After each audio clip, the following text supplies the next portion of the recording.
যারা মনে করছেন দীক্ষা নিয়েছি, আমি সকলের থেকে বড় অফিসার হয়ে গেছি আর আমার বাবা মা ছোটখাটো অফিসার, ওদের সঙ্গে চলবো না, শুনে রাখো ভাই, তুমি যদি গঙ্গায় ডুব দাও, পতিত পাবনী গঙ্গা তোমার জন্যে শুধু মকর সংক্রান্তির জন্য অপেক্ষা করে। সেদিন আমি ডুব দেব আর এমন ভয়ঙ্কর ভয়ঙ্কর পাপ থেকে মুক্তি পাব। এখন আপনারা আমায় প্রশ্ন করতে পারেন যে সারা বছর যে পাপীগুলো গঙ্গায় ডুব দিল, তাহলে জল তো নোংরা হয়ে গেছে, ওই জলটা পরিষ্কার হবে কি করে?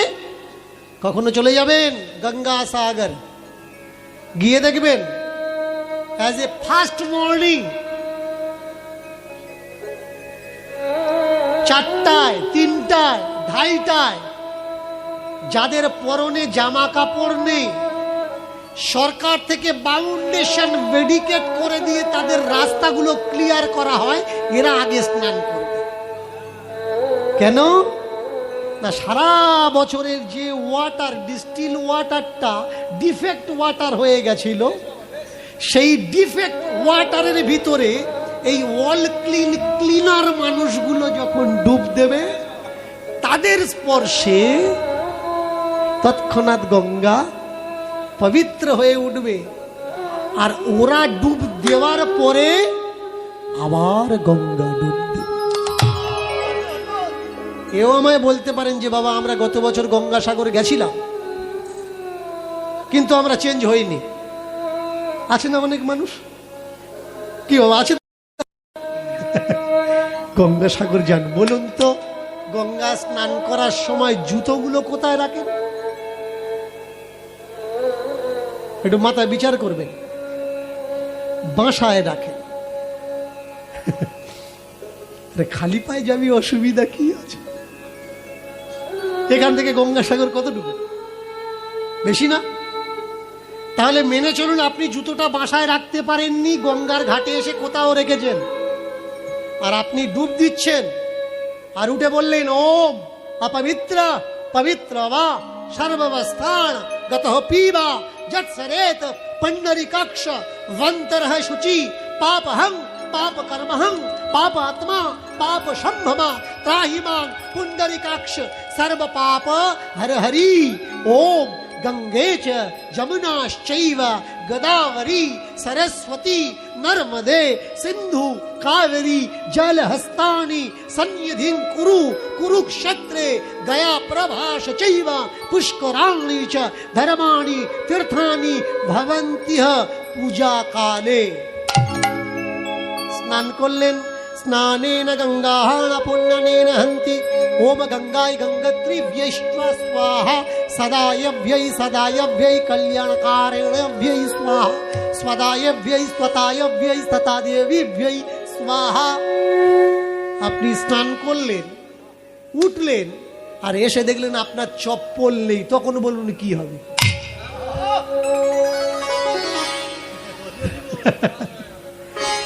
কি হলো?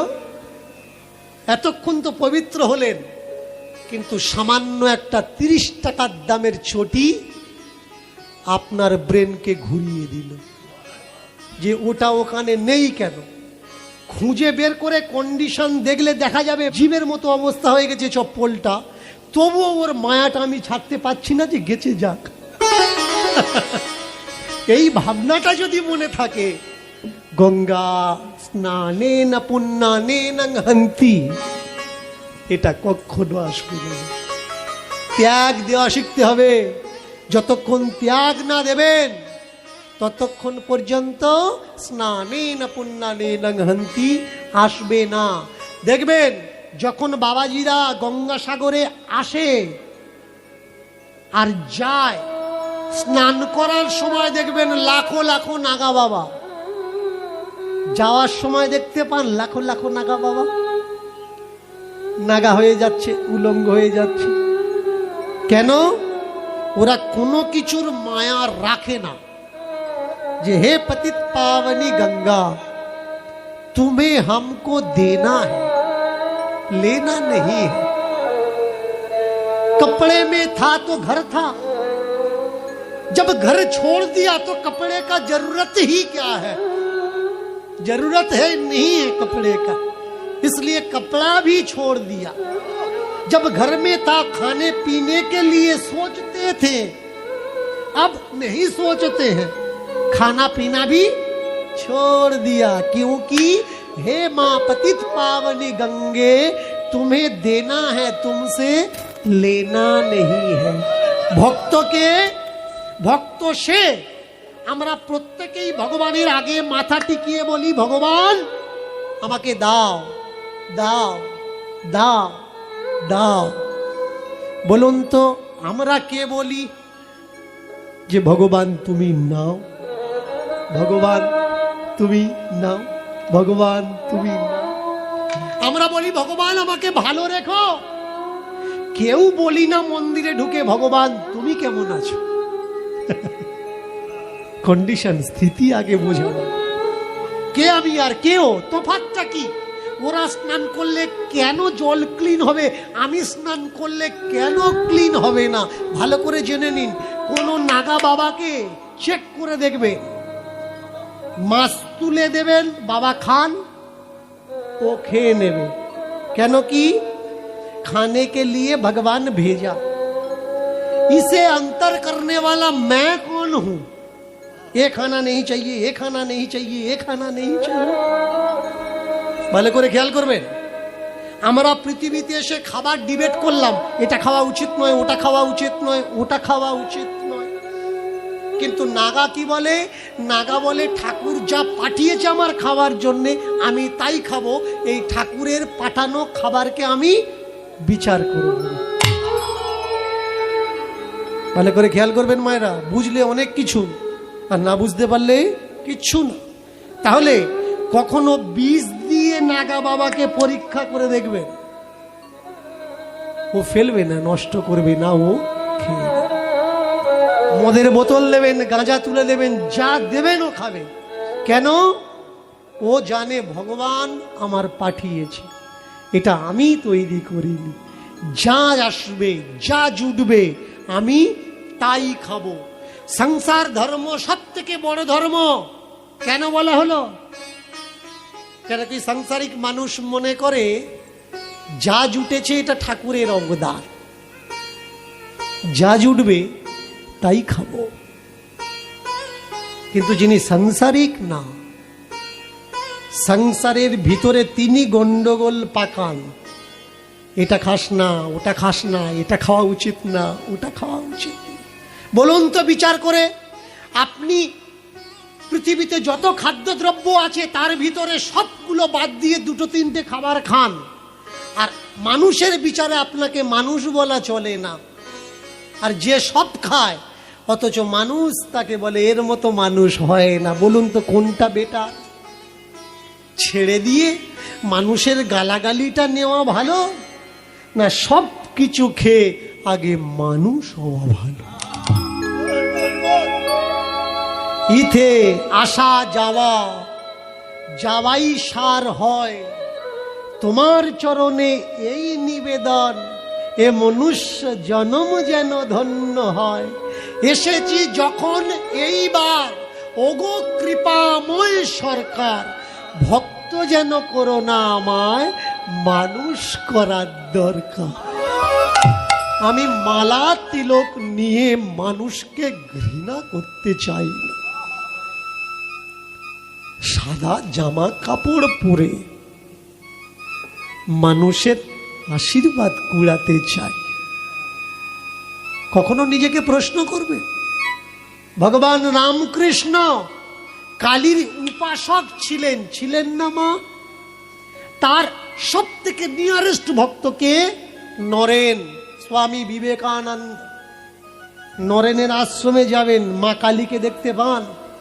দেখতে পান না। কেন? যার গুরুদেব মূর্তিতে বিশ্বাসী, মা কালীতে বিশ্বাসী, তাহলে তার পরম ক্লোজড হওয়ার পরেও সে কালীতে বিশ্বাস করল। কিসে বিশ্বাস করল?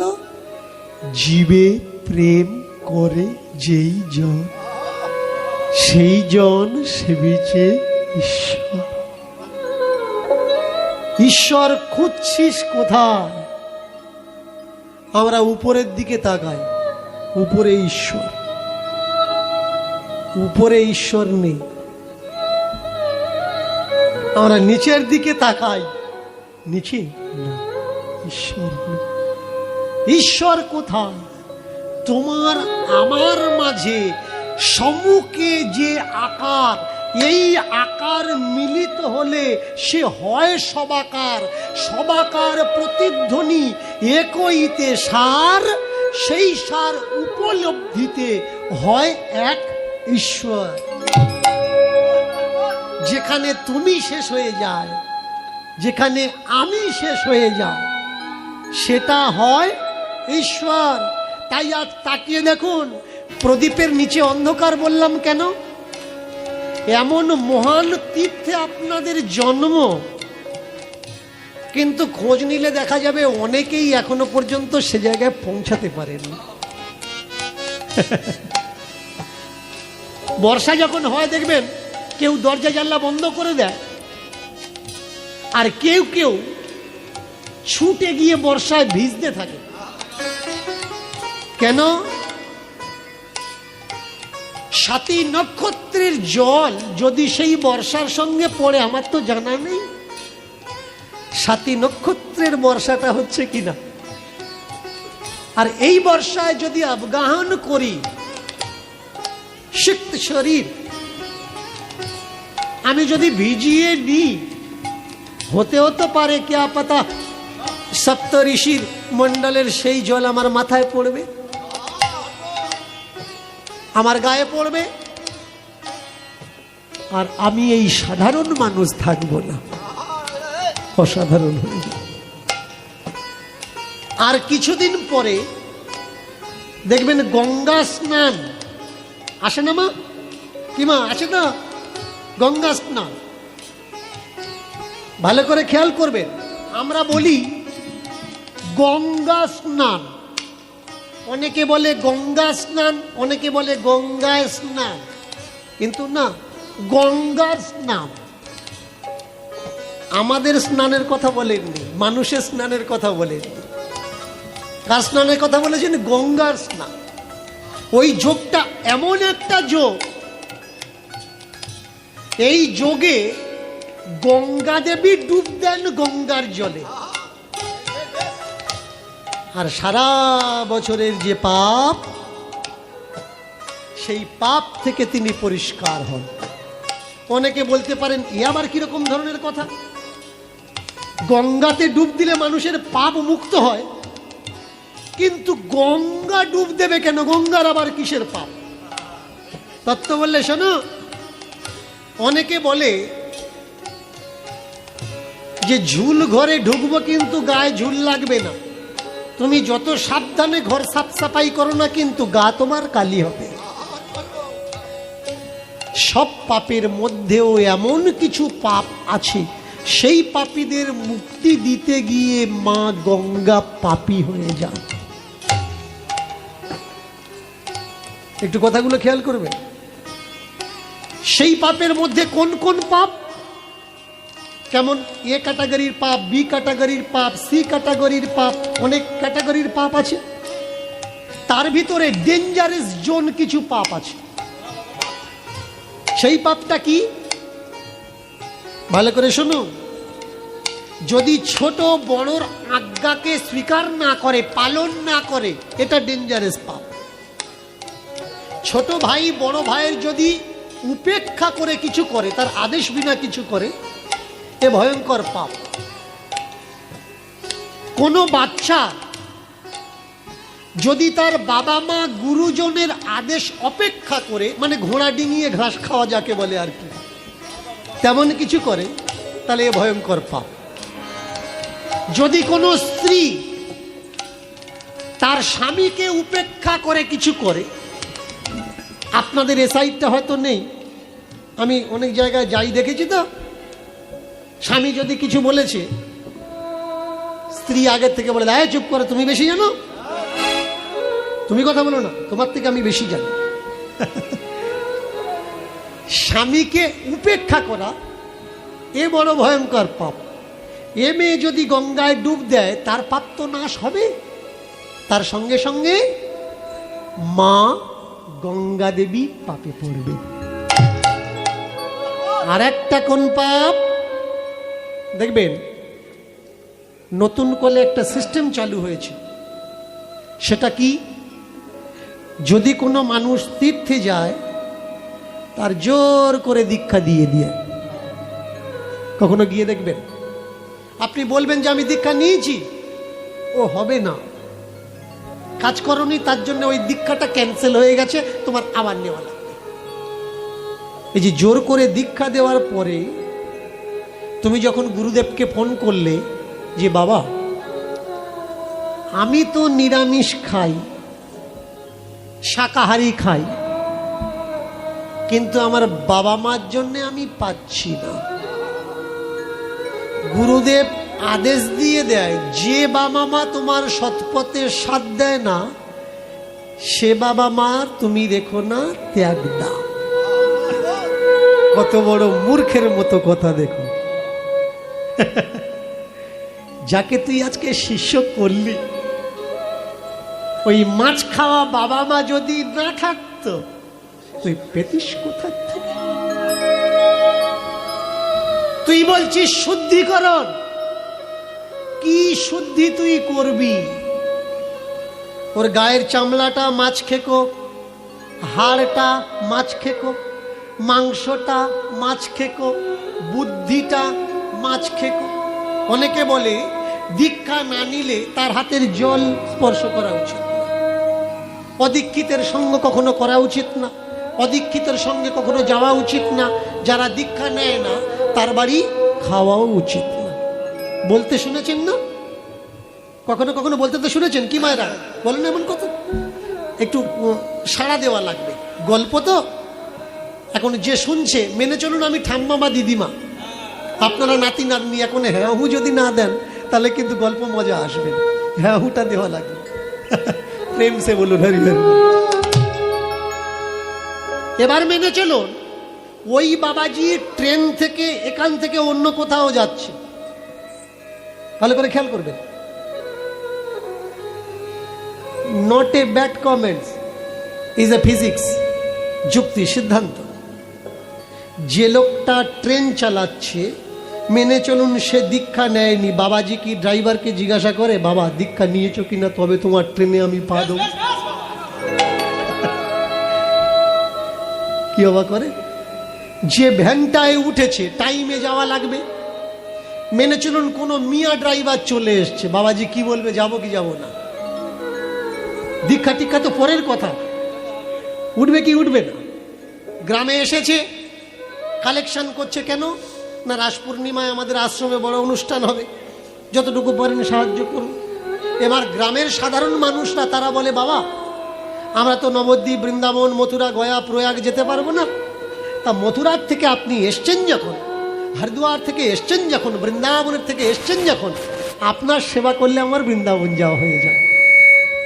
তা এক কাজ করি, আজকে দুপুর বেলায় আপনার সেবার ব্যবস্থা করি, আপনি আমাদের বাড়িতে আজকের এক মুঠো সেবা নেন। তখন ওই বাবাজি কি বলে, তোমার হাতে যে সেবা নেব তুমি দীক্ষা নিয়েছো? শালা গন্ড মূর্খ, টাকা নেওয়ার সময় জিজ্ঞেস করলি না দীক্ষা নিয়েছে কিনা? তখন তো জিজ্ঞাসা করবি যে দীক্ষা নিয়েছিস কিনা, তবে তো 10 টাকা নিয়ে আমি আশ্রমে যাব। এখন তোর সেবা করার প্রসঙ্গ আসলো, তখন বলে দিলি কি দীক্ষা না নিলে তোমার হাতের জল পর্যন্ত ছোঁয়া।